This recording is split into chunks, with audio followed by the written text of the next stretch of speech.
Hi everybody and welcome back to KGC Engineering, and today, whatever it is of our mini project, today our action plan is to do the repairs required to the two subframes. Now the rear subframe needs more work than the front one, and so that's going to be our main focus. So let's get stuck into it.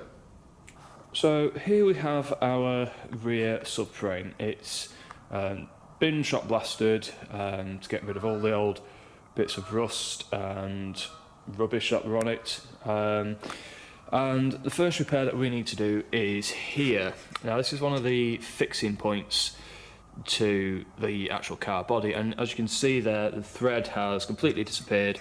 In fact, it actually snapped off when we took it off, I remember that. So we need to replace this bolt. And it's a fixed bolt. It goes right through to around here somewhere, so the only way we've got to get it out is to physically cut it out and replace it. Now we can't actually buy this particular part, so we have an option that we could make one up to replace it, or we have an absolutely fantastic plan B, which is over here. This is a separate subframe off a scrapped Mini. And lo and behold, it's the exact same year, the exact same model, and what does it have? A perfect one of these. So what we're going to do is cut this one out of here and put it onto our original one. Because this, we could have in some ways potentially used this subframe, but it's in a lot worse condition overall. So we're literally just going to use it for this particular part and then scrap it, because there's nothing else on it that's worthwhile keeping. So, what I'm going to do, my plan, is to cut with the angle grinder along here and there, and then around this particular shape here, and hopefully we should then be able to extract it out. I'll do the same with the other subframe, and then we should be able to replace it back in and weld it all together. So, let's see what happens.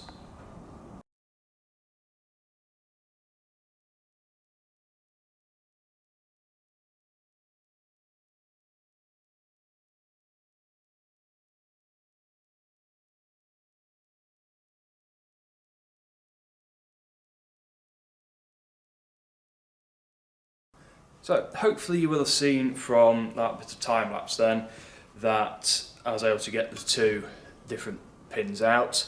So all I need to do now is I can scrap the old one, and all I need to do is obviously then make sure that this newer one fits in and get it all welded in. So it's going to be a little bit tidying up and grinding to do that, but it should fit in there quite nicely. Once I've got it to fit a bit better, and that can be sorted out.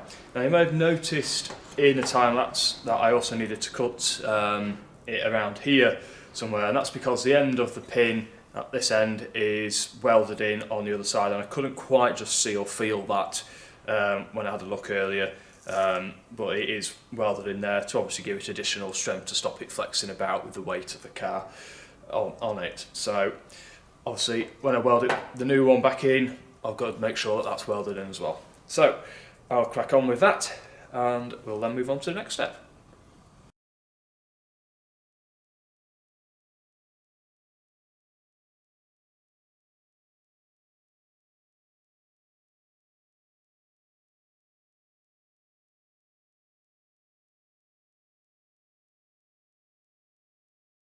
Right, so our new piece is ready to go in.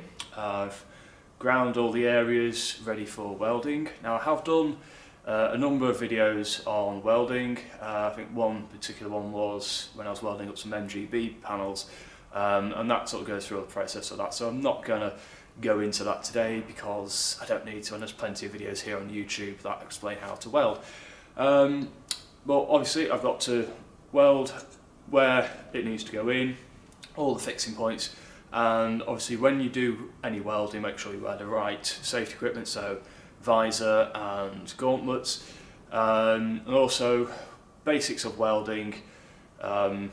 Make sure the area is clean and prepared properly so that you're going to get a good spark and a good welding at the end of it. So I've prepped all the area, it's ready to weld, so that is the next job, and then this essentially is more or less ready to be finished off and job done on this one.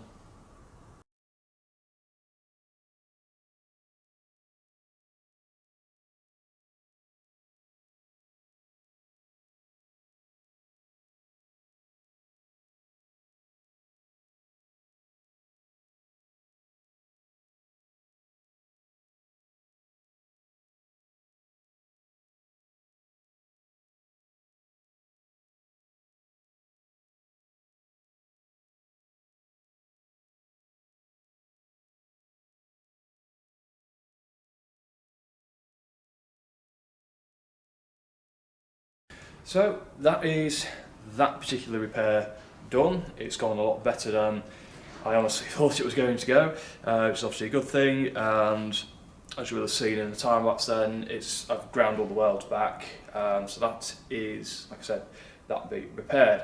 Now we do have another couple of repairs to do on this subframe, which, if I spin it round, is a number of the fixing bolts at the other end. Now these are the captive nuts, so I'll just grab the camera so you can see.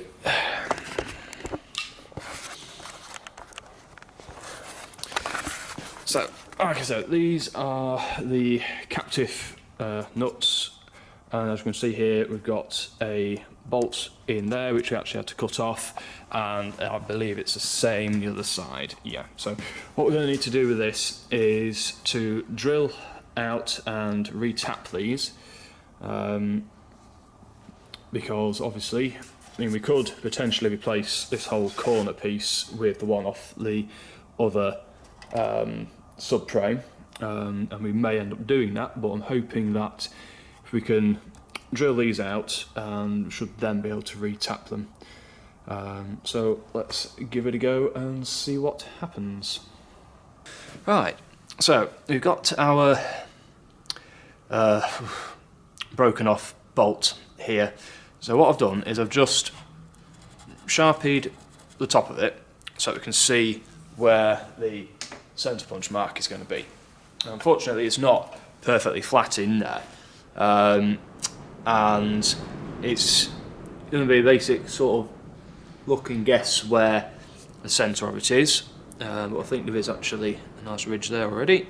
A good whack, and I can see, which you might be able to see there, as well as that there is now a nice clear dent, so I can see exactly where I need to get the drill in. So what I'm going to do first is drill a pilot hole with a nice small drill bit, about 3mm, and drill that right the way through, and then I'm going to slowly go up in drill sizes until we get to the size that we're going to need, which is around that size, because that's one of the other fixed nuts, sorry, and then I'll be able to get the taps out and be able to start looking at re-tapping it. So I'll make a start with the drilling. So I've now got my hole drilled through there. The vast majority of the old bolt has now gone, and by using one of the other fixed nuts, sorry, I've worked out that it is a 5/16 UNF thread which needs to be tapped. So I've got my tap ready to go.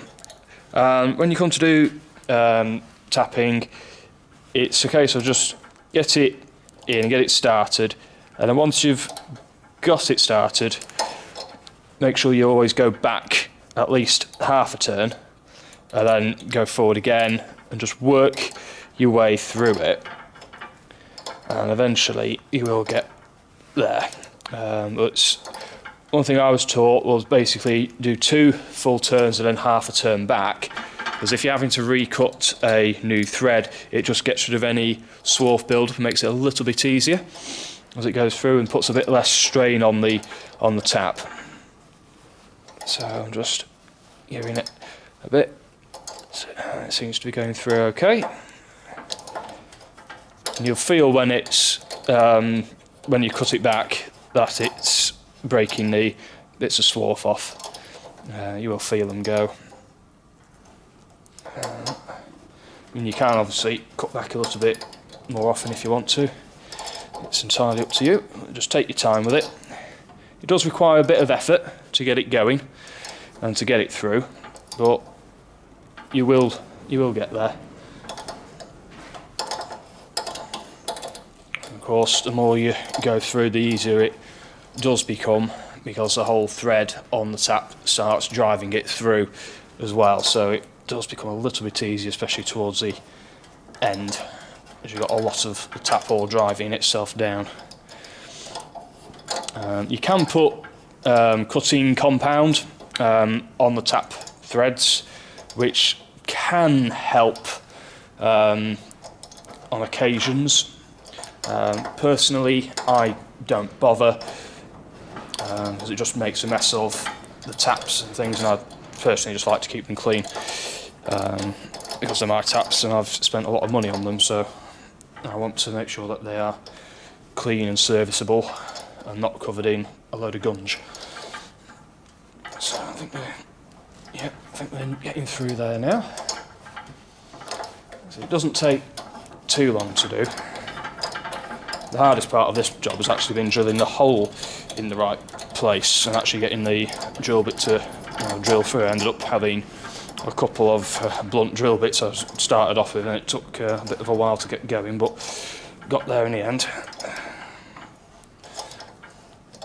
That's definitely going through now. I feel it's just gone a bit easier, he says. It's quite handy here because I can see where it's coming through as well, so I can see that it's cut the thread quite nicely. Let's just go back a bit. What I'm going to do is just run this through right to the end, so the whole of the thread on the tap's gone right through it, because that's going to make sure it's all nice and clear through there, so when we come to put the bolt in for the bracket, it's going to go in really nice, and hopefully you can see that it's actually driving through a lot easier. I can now even use my left hand to drive it through, so it's gone that easy.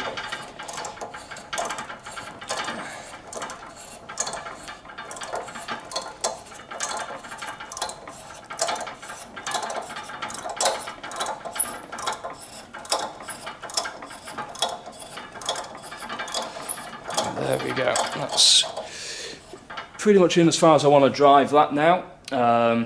So I can see that it's obviously gone through quite happily, so I now just reverse the tap and draw it out, and then it'll be the same on the other side.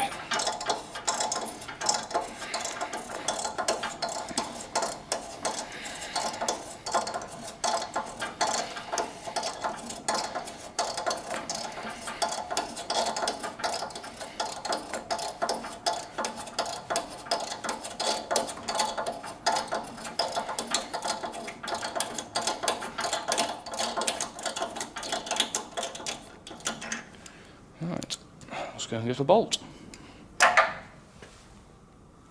So I've managed to find a 5/16 bolt, and it's basically, I always do a test to make sure, yep, it's gone in, it's gone nice, and you can see I'm able to wind that down by just using my fingers. I'm not going to get the socket set on it or anything, and that's well in there. You know, that's not going to cause any problems when we come to reassemble the subframes at all. So like I said, all I've got to do now is do the exact same repair on the other side, which I don't need to video for you because you've seen this side, and then we've just got a few finishing off jobs. Right, well, I've now got all the physical repairs done on the rear subframe, so everything's going to be able to bolt back onto it. So the next job is to sort out some of these bits that I've got a little bit bent when we were taking it apart, and then give the whole thing a good clean, ready for paint. But to straighten these out of it, all I'm going to use is the panel beating set. I'm just going to beat it back into position so that it's as it should be. And it's nice and simple and easy. And then we can start having a look at the front subframe.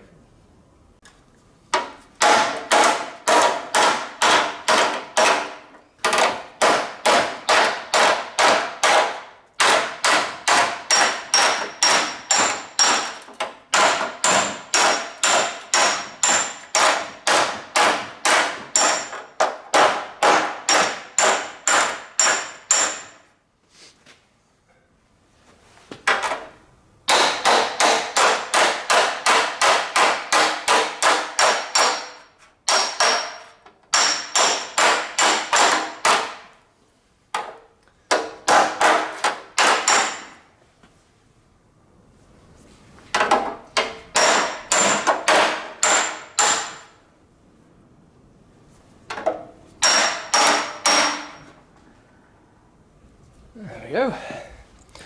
Nice and easy, and you just do it by eye until it looks pretty much as it should do. So here we've got the front subframe, it's upside down at the moment. There's no real repairs to be done to this because it's it's preserved quite well, because a bit of engine oil went all over it, and generally the front subframes survive a lot better. But there are a few bits that do need sorting out. It's mainly just for things like these clips and things where the screws just didn't undo. They just need to be... I'll see if I can get them unscrewed. If not, I'll just zip through them with the angle grinder and then poke the rest of the screw out the other side with the pin punch. As well as that, there's obviously the rubber bump stops. These need taking off. That's basically a nut on the other side of there, so hopefully you should be able to get that one off.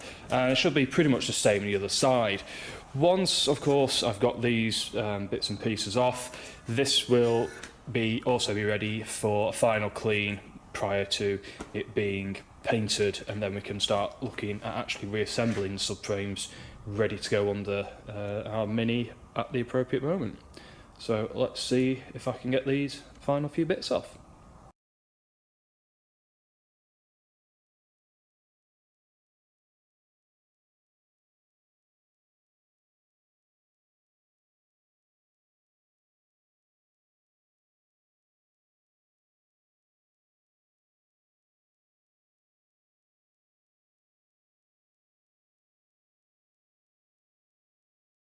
So there we are. I finally got the front one sorted out. I did have to take the angle grinder to a couple of the bolts, but I had a feeling I'd have to do that anyway.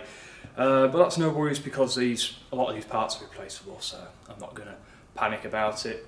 So all that's left for these now is for them to have a really good clean and a couple of coats of paint, and they're ready to then have all the suspension parts put back together, which will could well be the next video that we do.